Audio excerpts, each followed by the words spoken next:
Bismillah ar-Rahman ar-Rahim. Salam alaikum wa rahmatullahi ta'ala wa barakatuh. Me revoilà et que toujours la paix soit avec vous. Je le souhaite euh, de tout mon âme et de tout mon être. Euh, je voulais parler aujourd'hui d'un problème qui m'a un petit peu...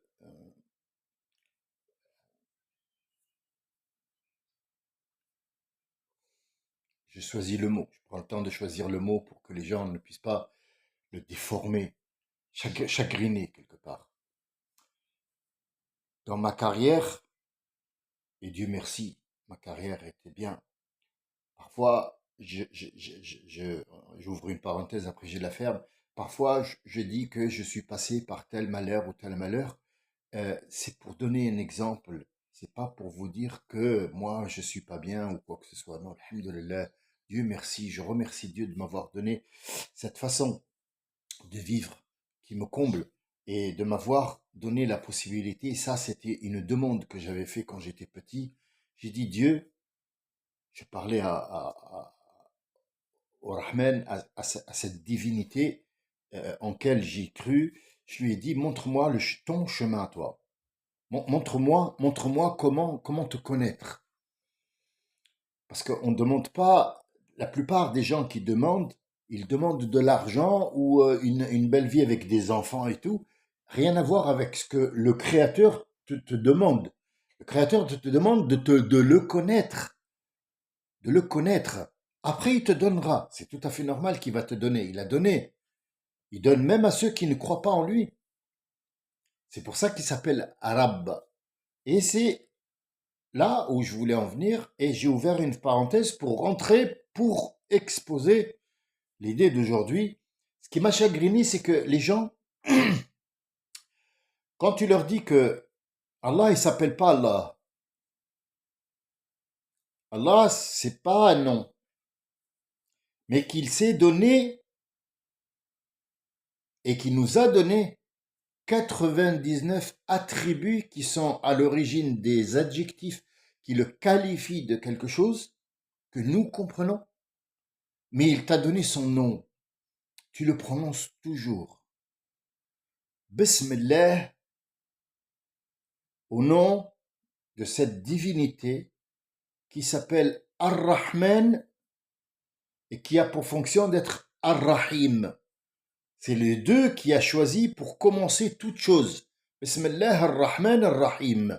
Il n'a jamais dit Bismillah al-Quddus Salam, par exemple. Ce sont des noms aussi de Dieu. Quand j'ai émis cette hypothèse, qui n'est pas une hypothèse, c'est une vérité, les gens,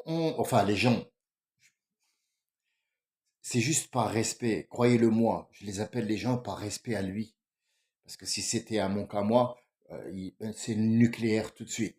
Nucléaire, il n'y a pas. Mais bon, euh, j'obéis à ce Seigneur qui les a laissés. Si lui les a laissés, c'est pour une bonne cause.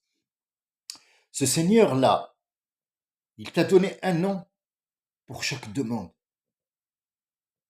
Les gens n'acceptent pas. Pourquoi? Parce que depuis qu'il a grandi, il n'a su que ça. C'est difficile de changer. Vous savez, la seule chose qui est difficile dans le monde, c'est pas construire une fusée. Tout le monde peut apprendre à construire une fusée, ou construire une voiture, ou construire une maison. Tout le monde. Tout le monde. Je vous donne la preuve. Le Nord-Africain, en général, pas qu'il n'y a pas que lui, même à Tahiti, en Haïti, à Mayotte, aux Comores, sur l'île de la Réunion, peut-être moi, sur la Martinique, tous ces pays qui sont pauvres et qui n'ont pas les moyens construisent tout seuls. Même la loi. La loi préconise que tu peux ne pas faire appel à un architecte du moment que l'habitat ne dépasse pas 12 ou 20 ou 30 ou je ne sais pas combien de mètres carrés de construction. Donc, il ne nécessite pas l'intervention d'un architecte. Pourquoi? Parce qu'il ne cause pas, euh, il n'est pas difficile pour quelqu'un de mettre 4 agglos et de mettre une tôle dessus, ça fait une habitation. Le changement, la chose la plus difficile, c'est le changement. Pourquoi ces cinq prophètes Nous savons qu'il y a 3667 prophètes et messagers qui ont été envoyés depuis que le monde est monde jusqu'à notre prophète Mohammed, qui est le dernier, et celui qui va fermer derrière lui la porte de la prophétie. Pourquoi il n'y en a que 5 qui sont évoqués? Est-ce que les autres n'ont pas de poids? Est-ce que les autres, ils servent à rien? Non. C'est les 5 qui ont subi les plus graves dégâts mentaux et psychologiques du peuple auquel ils ont été envoyés. Moïse a souffert le martyre. Mohammed a souffert le martyre. Noé a souffert le martyre. Brahim a été, pour eux, ils ont préparé 1 kilomètre de brasier pour un petit gamin de 14 ans. C'est pour ça qu'ils sont évoqués. Parce qu'ils viennent faire un changement que les gens ne veulent pas. Il est dans une zone de confort. Il ne veut pas la quitter. Pour lui, c'est Allah, c'est tout. Change pas, rien, tu restes comme ça. Mais ce Allah, cette divinité, Allah, c'est la divinité, t'appelle, il te dit, viens me connaître. Je t'ai pas envoyé sur terre pour aller connaître les aventures, connaître l'amour, connaître... Non, ça, cela va de soi. Ça, c'est des trucs que je t'ai mis en place pour toi. C'est des cadeaux. C'est une vie que je te donne. Mais ce que je te demande, c'est de venir me connaître. Si tu connais pas mon nom déjà, tu connais pas mes attributs, tu sais pas qui je suis. Et qu'est-ce que je te demande? Tu peux pas me dire je vais faire la prière. Quelle prière? Prière de quoi? Prière de quoi? Qu'est-ce que tu vas prier qui? Tu le connais pas. Tu le connais pas. Et cette histoire-là, les gens n'arrivent pas à l'accepter. Il y en a un qui m'a dit, ah, on a un autre Rachel Goumi. Mais quel rapport? Mais t'es con, t'es con, t'es con. T'es tellement con que, j'ai envie de vomir, quoi. Quel est le rapport? Quel est le rapport? Moi, je t'apprends des choses qui sont véridiques, qui sont là, ils sont devant toi, là. ادعوا الرحمن أو أي ما تدعو. Appelez-le Rahman, appelez-le ce que vous voulez, des 99, فله الأسماء الحسنى. Il s'est donné des attributs. Il sait très bien ce que tu veux. Mais toi, tu le connais pas et tu sais pas ce qu'il te veut. C'est tout. C'est le but de mes interventions. Tu as maîtrisé, non, il y en a quelques-uns qui ont maîtrisé la matière et qui l'ont donné aux autres. T'imagines un con comme ceux qu'on voit à la télé? Bon, ça, attention, ça, ce sont des comédiens, mais la plupart des gens, la télé a fait en sorte de faire une nouvelle génération qui ressemble à la génération Nabila et Secret Story et machin. En fait, ils veulent qu'ils soient idiots, mais gonflés de botox de partout, avec un iPhone dernier cri, dernier modèle, et puis ça vend, c'est de la vente, c'est de la vente, c'est de la vente.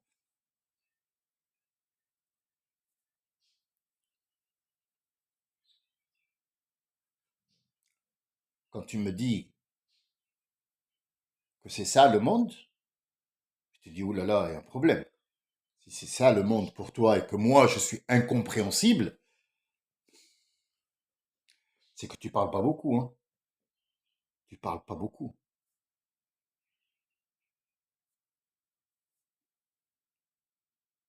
Disons les choses comme elles sont. Combien vous avez vu de Nord-Africains qui prient depuis le plus jeune âge jusqu'à aujourd'hui? Combien? Dites-vous même la vérité. Moi, je la connais. Mais dites-vous à vous-même la vérité.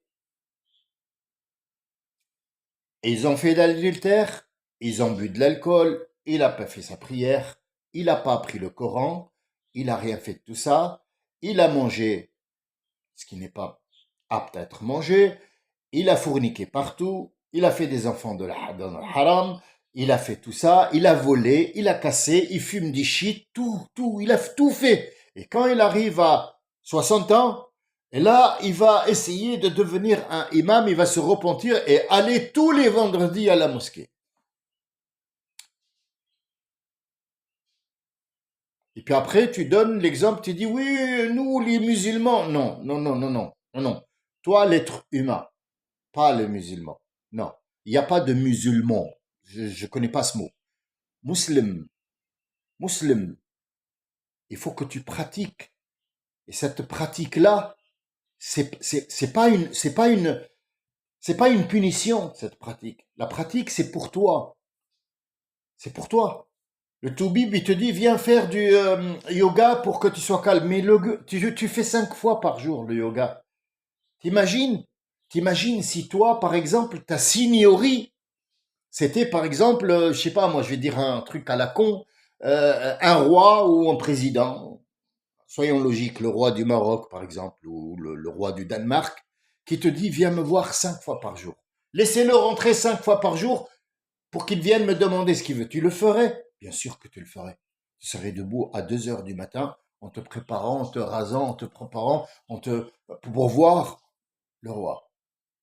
Mais aller voir ton Dieu, non, parce que tu le connais pas. Parce que tu le connais pas. Qu'est-ce qui est incompréhensible dans ce que je dis? Où est l'incompréhension? Quels sont les mots que tu n'as pas compris? Il faut le connaître. Avant de l'adorer, il faut le connaître. T'imagines, toi, dans un pays où on te dit, tiens, allez, tu viens de venir, ouais, ben, on a une élection en cours, tiens, choisis entre ceux-là. Allez, choisis celui-là, ouais, j'opte pour celui-là. Mais t'as donné les clés du pays à celui-là et tu le connais même pas. T'as voté pour lui. Parce que le lendemain matin, il va sortir une loi qui va t'anéantir. Et tu vas pas être content. Pourquoi? Mais parce que tu es ignorant. Normalement, tu te dis, attends, bon, moi je donne les clés à personne, sauf si je le connais. Je te connais pas. Je te connais pas. Je peux pas t'élire quand je te connais pas. Et là, ce qui m'achagrine le plus, c'est pas l'incompréhension des gens qui, normalement.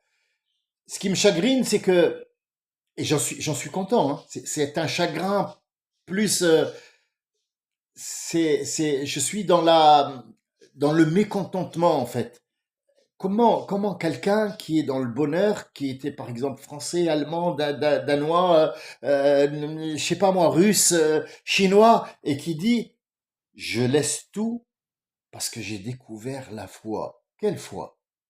Le foie de qui? Le foie, l'intestin, c'est quoi que tu as découvert? Il a eu un appel de cette signorie. Il va le découvrir.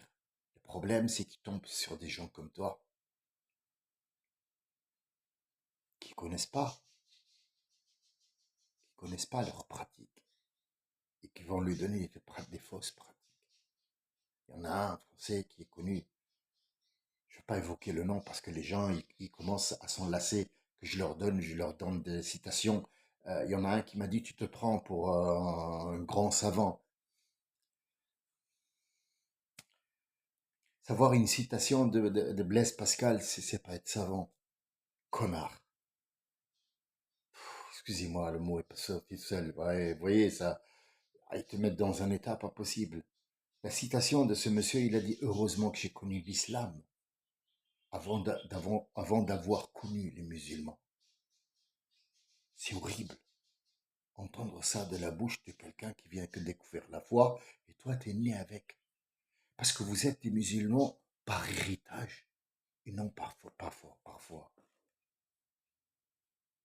Vous n'êtes pas des musulmans.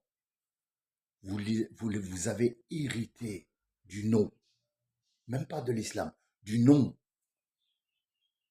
Vous êtes né musulman, donc vous avez gardé ça. Et qu'est-ce qui reste de tout cet islam? Qu'est-ce qu'il en reste en fait? Allah, sur le Coran, je te dis, sur Allah, Wallah, sur Allah. C'est tout ce qui reste. C'est tout ce qui reste. Mais pose-lui la question, c'est quoi Allah? Il te répondra pas. Qu'est-ce que tu dis? Oh là là là là, celui-là. Oh là, on a un autre Chalgoumi, l'autre il a dit oh là là, il prend du shit. C'est con ce que tu racontes, c'est bête quoi. C'est bête de ne pas connaître. C'est être né dans un héritage, ça fait pas de toi un héritier. Si t'es pas un bon roi, un bon guide, tu feras quoi? Comme les rois qui ont précédé. Ils voulaient absolument un héritier pour prendre le trône après. Mais j'ai compris que c'était un roi et qu'il te voulait que tes enfants soient, ou ton enfant soit roi à ta place pour ne pas perdre le trône. Putain, même mort, tu veux pas le lâcher, ce putain de truc, tu peux pas le lâcher. Mais qui t'a dit que ton fils allait devenir un bon roi qui prend soin de son peuple? Ça a été, il n'y en a plus des rois. C'est plus qu'un titre maintenant. Pourquoi? Parce qu'être roi, ça se mérite. C'est quelqu'un qui va guider son peuple vers que du bien, jamais de mal. Jamais un roi enverrait des troupes à la mort. Jamais, jamais. Jamais notre prophète a exécuté quelqu'un. Jamais. Et pourtant, il avait le pouvoir de le faire. Il a eu le pouvoir. Et Dieu lui a dit, Sharra, ya Muhammad, fais sharia. Il n'a jamais exécuté quelqu'un, ni de près ni de loin. Pourquoi? Parce qu'il voulait le bien pour nous. Et c'est quoi le bien? C'est être musulman, pas par héritage, non, non, non, non, par conviction.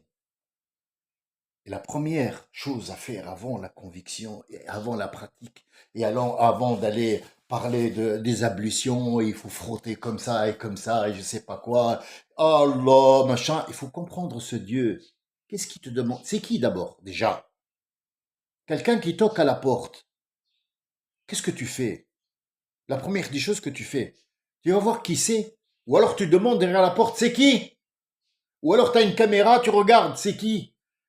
Et après tu poses la question, oui, qu'est-ce que je peux faire pour vous? Je vous connais pas, vous êtes qui? Pourquoi tu réponds pas à l'appel de ton Dieu? Dis-lui comment tu t'appelles. Laisse, prends-moi pour un fou, c'est pas grave. Mais pose-toi la question. S'il s'appelle Allah, c'est quoi les autres noms? Pourquoi Allah, Ar-Rahman, Ar-Rahim, Malik, Al-Qudus, Al-Salam, Al-Muhaymun, Al-Aziz, Jabbar, ainsi de suite, 99. Pourquoi? Est-ce qu'il y a quelqu'un d'entre nous, à part deux noms ou un nom composé, en a 99 noms?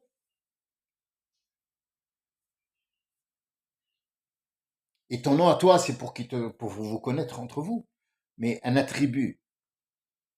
Est-ce que tu connais quelqu'un qui est en même temps menuisier, en même temps astronaute, en même temps chirurgien, en même temps dessinateur, en même temps présentateur de télé, en même temps joueur de golf? Tu en connais beaucoup? Franchement, qu'est-ce qu'il y a d'incompréhensible dans ce que je dis? C'est quoi que tu as pas compris? Qu'est-ce que tu n'as pas compris? J'apporte une nouvelle façon de voir les choses qui est correcte. Je vais manger. Moi, ce qui me plaît chez les... C'est un sujet qui est difficile à aborder, mais disons que la prochaine fois, si mon Seigneur le veut bien, et je pense qu'il le veut bien, et que je sois là pour encore vous parler, euh, j'aborderai plus à l'aise. Parce qu'aujourd'hui, j'ai un petit peu un, un coup de gueule, ça m'a frustré quelque part. Euh, c'est difficile d'apporter un changement aux gens. Vous voyez, par exemple, les gens qui boivent du vin. pas de l'alcool du vin. Oui, c'est une boisson alcoolisée, mais le vin et l'alcool n'a rien à voir. C'est pas pareil du tout, du tout. Sachez que le vin, ça a l'odeur du vinaigre. Même les grands qui apprécient le vin, et ceux qui maintenant sont revenus pour faire la prière et devenus des musulmans et machin, te le disent, c'est un fruit qui a fermenté. Et le sucre qu'il y a dedans est devenu de l'alcool. Mais le goût de la fermentation, c'est le goût du vinaigre. Le problème qu'on rencontre, nous, c'est qu'on ne sait pas faire comme eux. Eux, ils prennent le vinaigre dans un verre et ils le tournent et ils cherchent les arômes qu'il y a dedans au-delà de l'odeur du vinaigre. Même s'il n'en trouve pas, il va trouver quelque chose. Il va trouver une explication au verre et à cette installation qu'il a mis pour une dégustation de vin. Vous vous rendez compte? C'est même pas une histoire de fabriquer une fusée pour monter au ciel. Non, non, c'est juste une dégustation de vin qui est pour nous, les musulmans, interdit. Pour lui, il en fait toute une histoire et il te raconte. Il te la raconte, l'histoire. Il te dit, ça, on sent le goût de noisette. Mais il y croit. Il y croit. Toi, tu sais même pas ton Dieu comment il s'appelle. Et quand je te dis qu'il s'appelle pas Allah, ouh là là là là là là là là. C'est la c'est le déluge. Ça y est, c'est fini. C'est la fin du monde. Pourquoi? Parce qu'il est ignorant. Tu es ignorant. J'espère qu'un de ces jours, tu ouvriras les yeux, mon ami. Tu verras le monde comme il est. Et de toute façon, kullu nafsin dha'iqatul maut. Toute personne goûtera la mort, quoi qu'il arrive. Ô combien tu vivras, tu seras amené à goûter la mort. Mais ce jour-là, tu vas découvrir et tu vas voir ce que tu ne voyais pas avant. Et là, il n'y a pas de retour en arrière. C'est fini. Le retour est fini. C'est le point de non-retour. J'espère que avant d'atteindre le point de non-retour, qu'on puisse comprendre les choses. Et la première compréhension qu'on doit chercher, c'est qui ce Dieu? Et qu'est-ce qu'il me veut à moi? Laisse tomber les autres. À toi, qu'est-ce qu'il te veut à toi? Cherche. Celui qui cherche, toujours trouve. Salam alaikum.